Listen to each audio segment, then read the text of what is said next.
14. De novo passou Jesus a falar por meio de parábolas, dizendo-lhes: o reino dos céus, ou o reino de Deus, as expressões são sinônimas, dizem a mesma coisa. O reino dos céus é semelhante a um rei que celebrou as bodas de seu filho. Quando você pensar no reino de Deus, pense nisto. É um rei celebrando a maturidade do seu filho. Então ele enviou aos seus servos a chamar os convidados para a festa, para as bodas da maturidade do seu filho. Mas os convidados não quiseram vir. Enviou ele ainda outros servos com um recado. E o recado era este: dizei aos convidados: eis que já preparei o meu banquete, e os meus bois e animais cevados já foram abatidos, e tudo está pronto. Venham para a festa da maturidade do meu filho, da glória do meu filho. Eles, porém, não se importaram e se foram. Um cuidar dos negócios do campo, outro foi tratar de negócios comerciais e financeiros, e outros, agarrando os servos mensageiros que convidavam em nome do rei, os maltrataram e chegaram mesmo a matá-los. Ora, o rei, sabendo dessas notícias, ficou irado com esses convidados assassinos e perversos. E enviando as suas tropas, exterminou aqueles assassinos e lhes incendiou a cidade.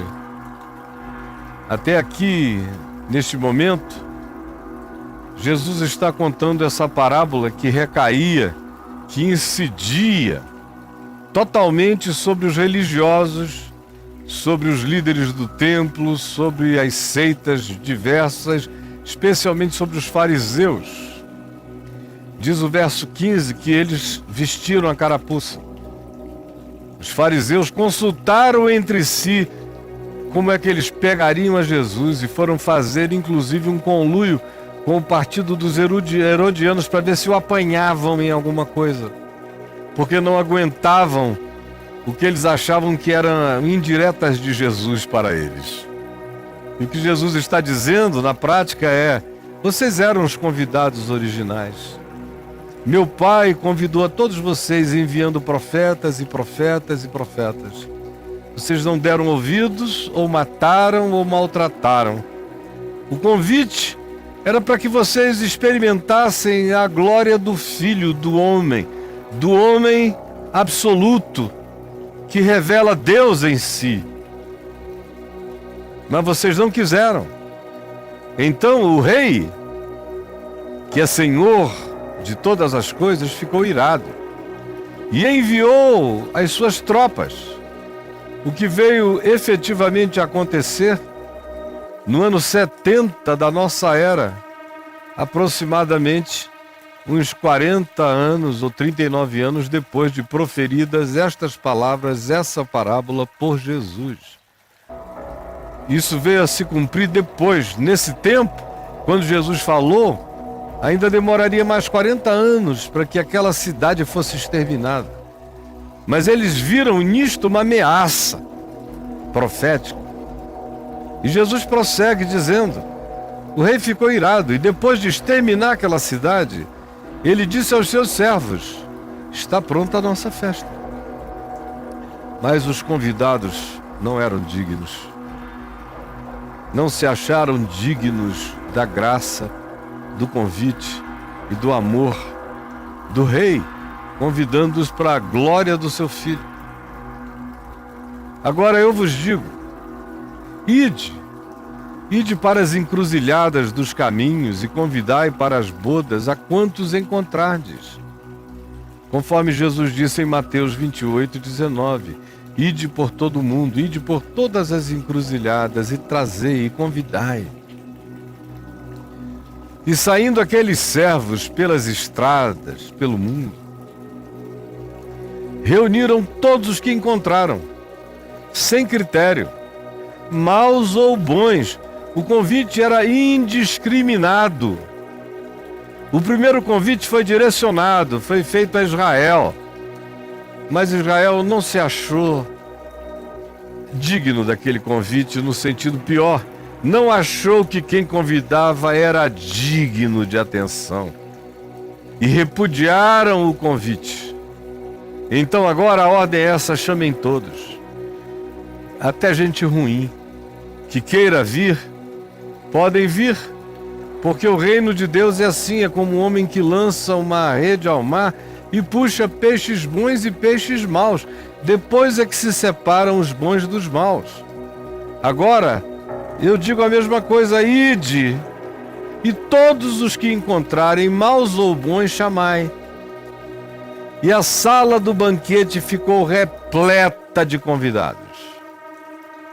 Entrando, porém, o rei, para ver os que estavam à mesa, notou ali um homem que não estava vestido com as vestes nupciais, as vestes das bodas, as vestes dos convidados para o casamento, para a glória conjugal, para a maturidade do filho, para as núpcias do filho do rei, para a maturidade do reino de Deus. Cada um recebeu a veste da justiça do rei. Cada um recebeu vestes nupciais. Cada um, mau ou bom, teve que se vestir da justiça de Cristo, da justiça de um outro. Tiveram que se revestir da justiça de Deus para poder entrar na festa. Do contrário, não mereceriam entrar. Entraram maus e bons, indiscriminadamente, porque a porta da graça aberta convidou a todos, mas cada um dos que entrassem, maus ou bons, teriam que entender que a única razão pela qual eles estavam ali é por terem aceitado o convite e se deixarem vestir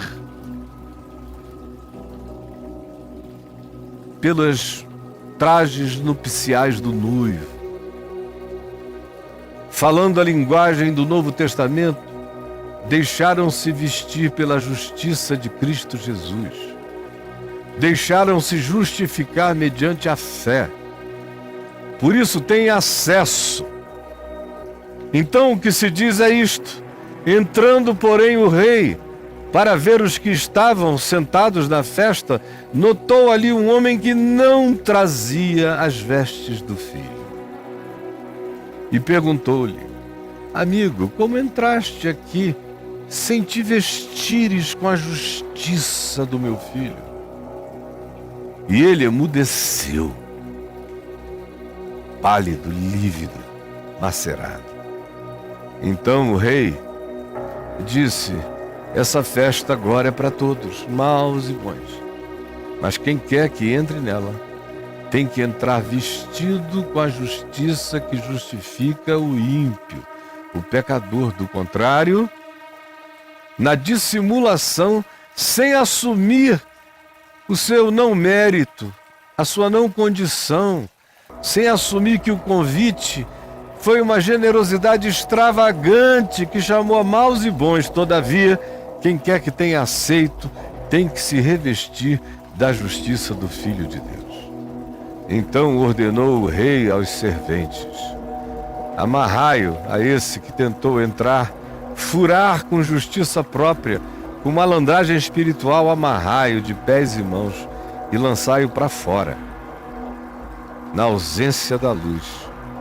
E ali haverá choro e ranger de dentes, não de arrependimento, mas da raiva do impenitente que não se convence e briga contra o favor, contra a graça, contra a oferta livre do amor de Deus. Por isso eu vos digo que muitos são chamados, mas poucos são os escolhidos. Que o Senhor Jesus, que o Espírito de Deus nos permita termos entendido com toda simplicidade o ensino puro e simples do Evangelho. sem nenhum acréscimo humano, apenas e tão somente a mensagem que revela o caráter de Deus e que revela o significado do reino de Deus sobre os homens.